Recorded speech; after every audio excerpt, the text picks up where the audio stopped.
ونصلي على رسوله الكريم أما بعد عن النعمان بن بشير رضي الله تعالى عنه قال سمعت النبي صلى الله عليه وسلم يقول الدعاء هو العبادة۔ جامع ترمذی کی یہ روایت جو حضرت نعمان بن بشیر رضی اللہ تعالیٰ عنہ سے مروی ہے، فرماتے ہیں کہ میں نے نبی علیہ الصلاۃ والسلام سے سنا، آپ نے فرمایا الدعاء هو العبادہ، کہ دعا وہ عبادت ہے۔ تو اس حدیث کی مناسبت سے میں آج کی اس نشست میں 3 باتیں عرض کروں گا۔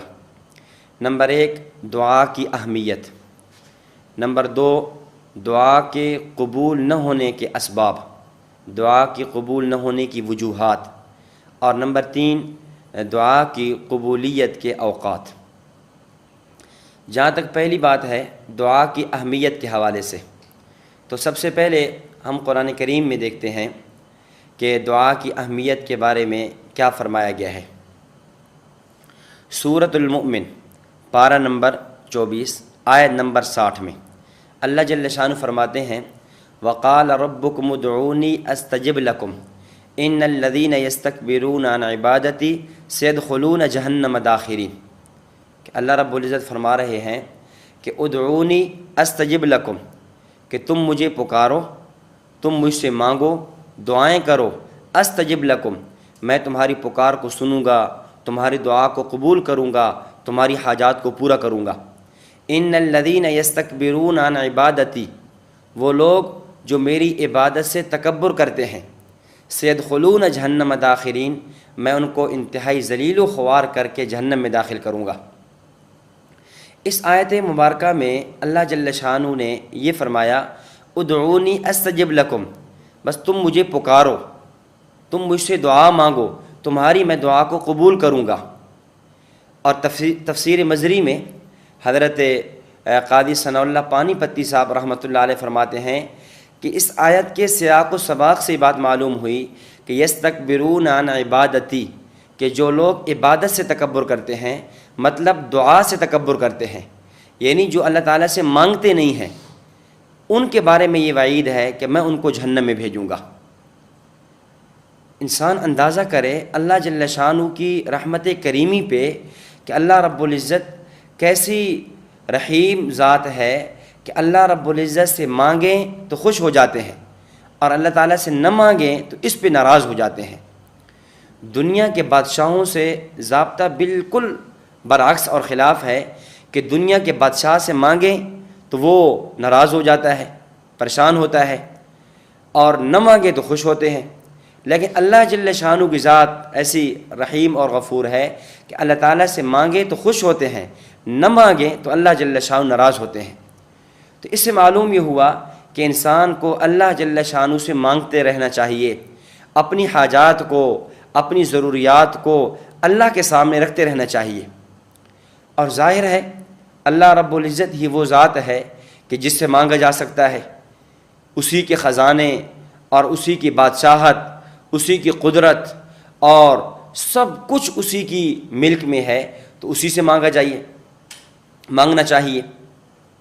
صحیح مسلم میں سیدنا ابو ذر رضی اللہ تعالیٰ عنہ سے منقول ایک حدیث ہے، حدیث طویل ہے، حدیث قدسی ہے، ان میں ایک الفاظ یہ بھی ہیں کہ نبی علیہ الصلاۃ والسلام نے فرمایا کہ اللہ جل شانہ فرماتے ہیں کہ یبن آدم، اے ابن آدم، لو ان اولکم و آخرکم و انسکم و جنکم قاموا فی صعید واحد فسألونی فأعطیت کل واحد مسألتہ ما نقص الا کما ينقص المخیط اذا ادخل البحر۔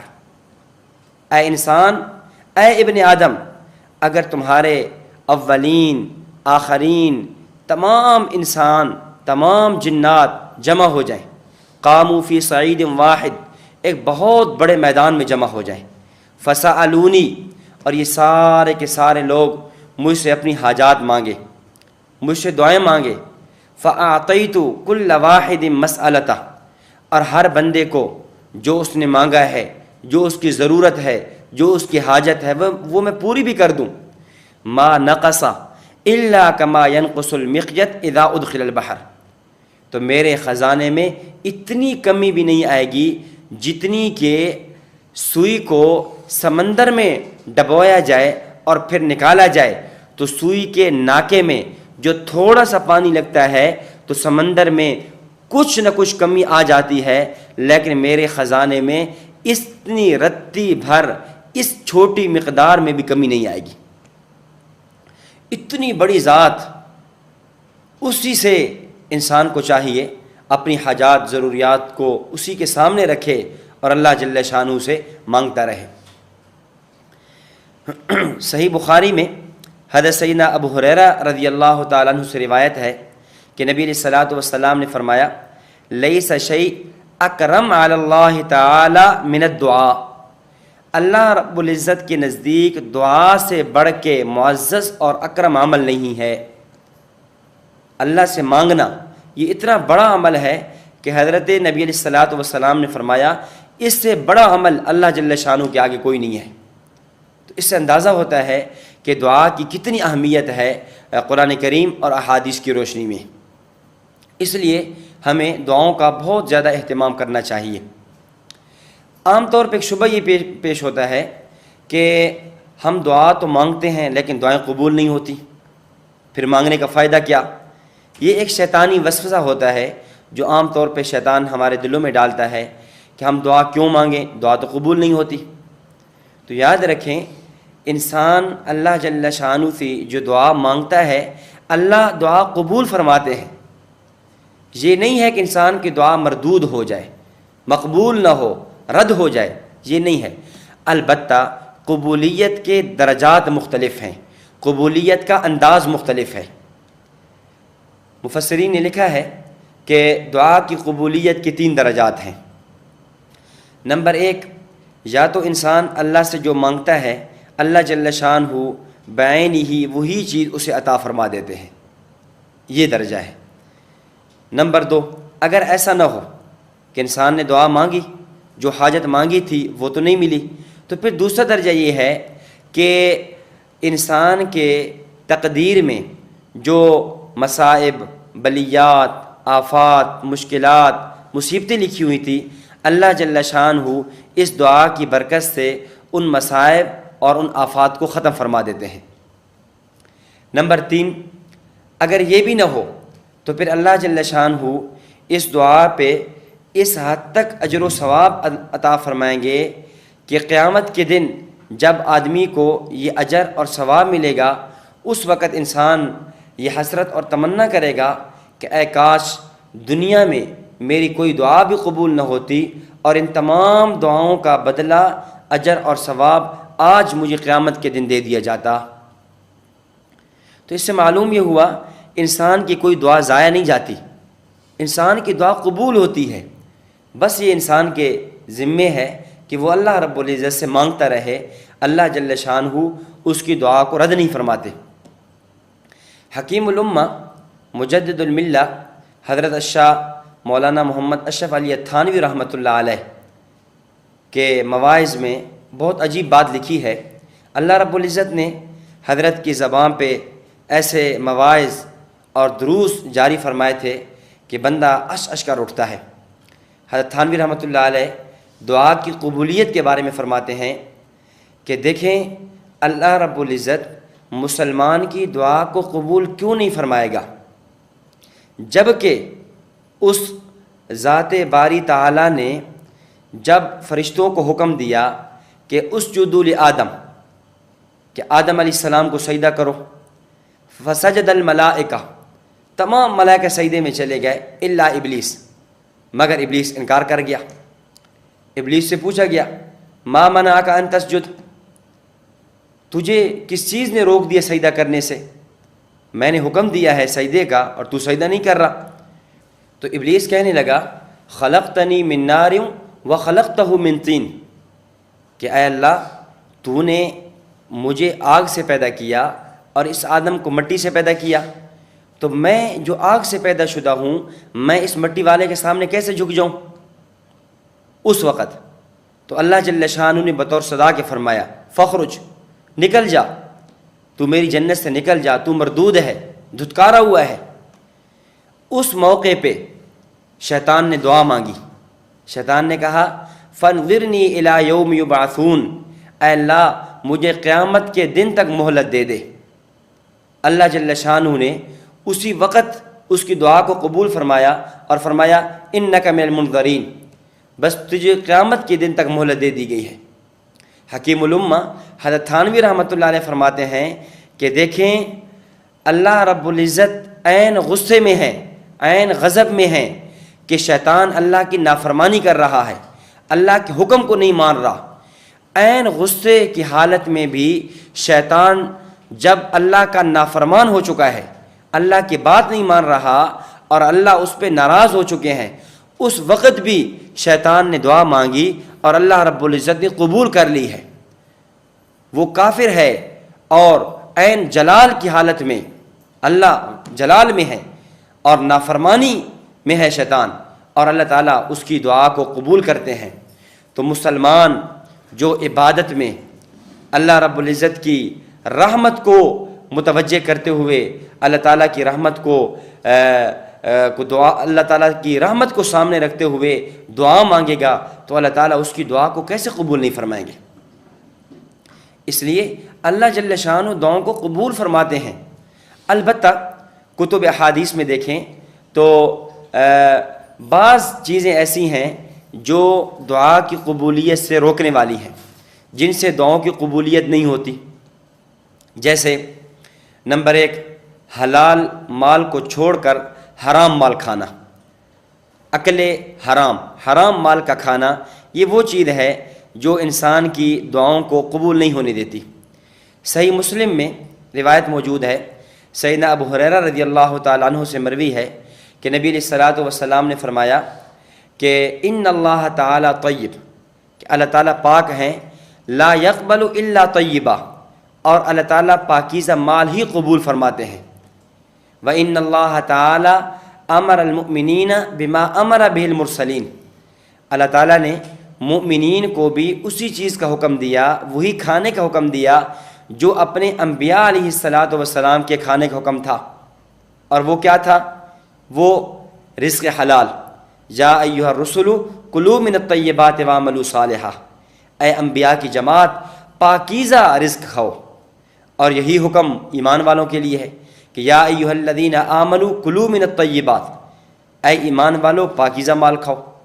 اس کے بعد آگے حدیث شریف میں ہے کہ نبی علیہ الصلوۃ والسلام نے ثم ذکر الرجل، ایک آدمی کا تذکرہ فرمایا، یطیل السفر اشعث اغبر یمد یدیہ الی السماء، ایک ایسا آدمی ہے سفر کی حالت میں ہے، لمبے لمبے سفر کرتا ہے، اشعث اغبر یمد یدیہ، اس کی حالت پراگندہ ہے، اس کے بال بکھرے ہوئے ہیں، گرد و غبار اس کے اوپر لگی ہوئی ہے، کپڑے میلے کچیلے ہیں، اس حالت میں وہ دعا کرتا ہے، کہتا ہے یا ربی یا ربی یا ربی، اے میرے رب اے میرے رب اے میرے رب، دعا مانگتا ہے۔ اللہ کے نبی صلی اللہ علیہ وسلم فرماتے ہیں لیکن حالت یہ ہے وَمَطْعَمُهُ حَرَامٌ، اس کا کھانا حرام کا ہے، وَمَشْرَبُهُ حَرَامٌ، اس کا پینا حرام کا ہے، وَمَلْبَسُهُ حَرَامٌ، اس کا پہننا اور لباس حرام کا ہے، وَغُذِّيَ بِالْحَرَام، اس کو مال حرام سے غذا دے دی گئی ہے، فَأَنَّىٰ يُسْتَجَابُ لَهُ، تو بتاؤ ایسے آدمی کی دعا کیسے قبول ہوگی؟ اتنی چیزیں جمع ہیں، سفر میں دعا قبول ہوتی ہے، بندہ پراگندہ حال میں ہو دعا قبول ہوتی ہے، ہاتھ اٹھا کر اللہ کو پکار پکار کے کہہ رہا ہو دعا قبول ہوتی ہے، لیکن اس بندے کی دعا قبول نہیں ہو رہی، کیوں؟ اس لیے کہ اس کا کھانا حلال نہیں ہے، اس کا پینا حلال نہیں ہے، اس کا پہننا حلال نہیں ہے۔ اس لیے انسان کو رزق حلال کا استعمال کرنا چاہیے، حرام مال سے بچے، حرام پہننے سے، حرام کھانے سے، حرام پینے سے، حرام کے استعمال سے انسان بچتا رہے۔ حرام کی جتنی بھی صورتیں ہیں، سود ہے، جوا ہے، لاٹری ہے، اور اس طرح کی جتنی بھی حرام کی شکلیں ہیں جو موجودہ دور میں ہیں، ان تمام سے بچتے رہنا چاہیے تاکہ یہ چیزیں ہماری دعاؤں کی قبولیت میں رکاوٹ نہ بنے۔ نمبر 2، دوسری چیز جس کو حدیث میں بیان کیا گیا ہے کہ جس کی وجہ سے دعا قبول نہیں ہوتی، وہ ہے انسان دعا مانگے غفلت کے ساتھ۔ انسان دل کی گہرائیوں سے دعا نہیں مانگتا بلکہ غافل ہو کر اللہ تعالیٰ سے دعا مانگتا ہے. یا اس کو میں عام فہم انداز میں یوں کہتا ہوں، ایک ہے دعا کا مانگنا، ایک ہے دعا کا پڑھنا. ہماری دعائیں، ہم دعائیں مانگتے نہیں ہیں. مانگنے کا مطلب دل کی گہرائیوں سے اللہ سے مانگے یہ نہیں ہے، بلکہ ہمارے رٹے رٹائے طوطے کی طرح الفاظ ہوتے ہیں جو زبان پہ ہم نے رٹے ہوئے یاد کیے ہوتے ہیں، بس وہ مانگ رہے ہوتے ہیں، وہ پڑھ رہے ہوتے ہیں. تو دعا پڑھنا نہیں ہے، اصل ہے دعا مانگنا.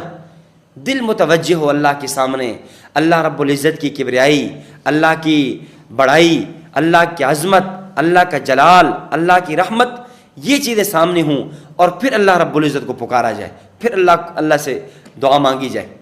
حدیث شریف میں ہے، سیدنا ابو ہریرہ رضی اللہ تعالیٰ عنہ سے ترمذی میں یہ روایت موجود ہے، فرماتے ہیں ادعوا اللہ وانتم موقنون بالاجابہ.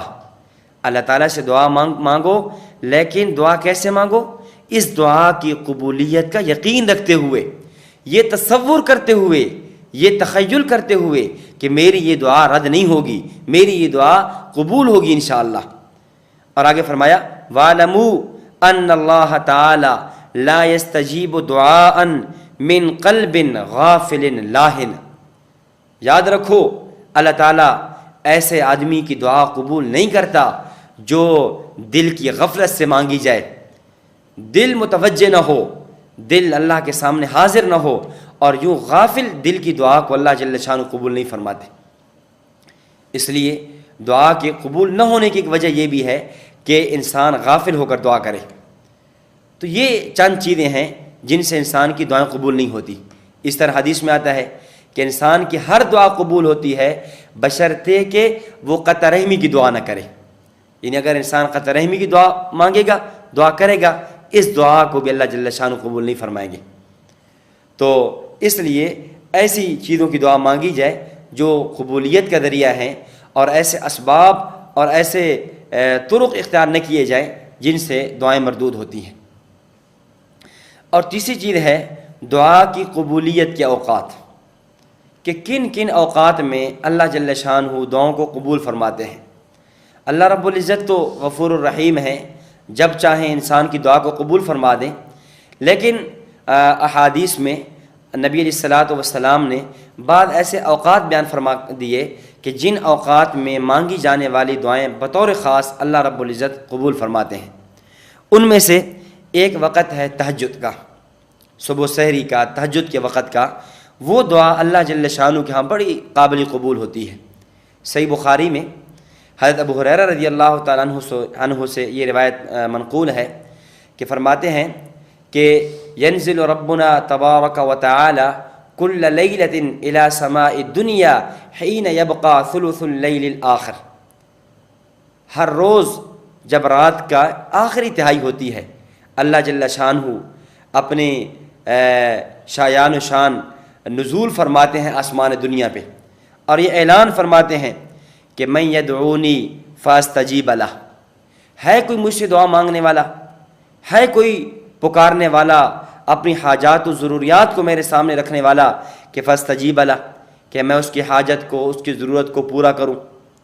من یسألنی فاعطیہ، ہے کوئی مجھ سے مانگنے والا کہ میں اسے عطا کروں. من یستغفرنی فاغفر لہ، ہے کوئی مجھ سے بخشش طلب کرنے والا، مغفرت طلب کرنے والا، کہ میں اس کی بخشش کر دوں. تو صبح تہجد کے وقت میں دعائیں بہت قبول ہوتی ہیں. اس لیے انسان کو تہجد کا بھی بہت اہتمام کرنا چاہیے، اور ساتھ جو ہے تہجد کے وقت میں دعا کا بھی بہت اہتمام کرنا چاہیے. خاص طور پہ رمضان المبارک کی مقدس گھڑیاں جب تہجد پڑھنا آسان بھی ہے. عام طور پہ غیر رمضان میں صبح جاگنا مشکل ہو جاتا ہے، لیکن ان دنوں میں تو عموماً ہر بندہ اٹھا ہوا ہوتا ہے، جاگا ہوا ہوتا ہے. تو سحری کے اس وقت میں اللہ کے حضور رویا جائے، گڑ گڑایا جائے، اور اپنی حاجات کو مانگا جائے. تو یہ تہجد کی دعا اللہ جل شانہ کے ہاں بہت قابل قبول ہے. نمبر 2، فرض نمازوں کے بعد کی دعائیں. جامع ترمذی میں روایت موجود ہے حضرت ابو امامہ رضی اللہ تعالیٰ عنہ سے، فرماتے ہیں کہ میں نے نبی علیہ الصلاۃ والسلام سے پوچھا، یا رسول اللہ ای الدعاء اسمع، اے میرے محبوب کون سی دعا زیادہ قابل قبول ہے، یعنی کس وقت کی دعا قابل قبول ہے؟ تو اللہ کے نبی صلی اللہ علیہ وسلم نے فرمایا کہ جوف اللیل الآخر و دبر الصلوات المکتوبات۔ آپ نے 2 وقت بیان فرمائے۔ نمبر 1 رات کا آخری حصہ یعنی تہجد کا وقت، نمبر 2 فرض نمازوں کے بعد کی دعائیں۔ یہ 2 وقت ایسے ہیں کہ ان میں جو دعائیں مانگی جاتی ہیں وہ اللہ رب العزت اپنے فضل و کرم سے قبول و منظور فرماتے ہیں۔ اسی طرح اور اوقات بھی ہیں، مثلا بارش برسنے کے وقت، حدیث شریف میں آتا ہے جب تم بادل کو گرجتے ہوئے، بارش کو برستے ہوئے دیکھو، اس وقت اپنی حاجات اللہ کے سامنے رکھو، اللہ رب العزت اس وقت کی دعاؤں کو قبول فرماتے ہیں۔ اور اذان اور اقامت کے درمیان میں جو وقفہ ہوتا ہے، اس وقفے کی دعا، جمعہ کے جو 2 خطبے ہوتے ہیں، جب 2 خطبوں کے درمیان امام بیٹھتا ہے، اس بیٹھنے کی حالت میں مانگی جانے والی دعا، بشرطے کہ اس وقت زبان سے نہ مانگی جائے، دل ہی دل میں مانگی جائے، اس لیے کہ اس حالت میں زبان سے کوئی کلام کرنا جائز نہیں ہے، اس وقت کی دعا۔ اسی طرح بعض اشخاص ہیں، بعض لوگ ہیں کہ ان کی دعائیں بہت قبول ہوتی ہیں، جیسے حج کے سفر پہ جانے والا، عمرہ کے سفر کے لیے جانے والا، علم کی طلب کے لیے جانے والا، اور اسی طرح روزہ دار بطور خاص روزے کے وقت کی دعا، اسی طرح امام حاکم عادل، ایسا بادشاہ جو اپنی رعایا پہ عدل قائم کرنے والا ہو، اس کی دعا قابل قبول ہوتی ہے۔ اور اسی طرح افطاری کے وقت روزہ دار کی دعا قابل قبول ہے۔ تو یہ چند اشخاص، چند لوگ ایسے ہیں کہ ان کی دعاؤں کو بھی اللہ تعالیٰ قبول فرماتے ہیں۔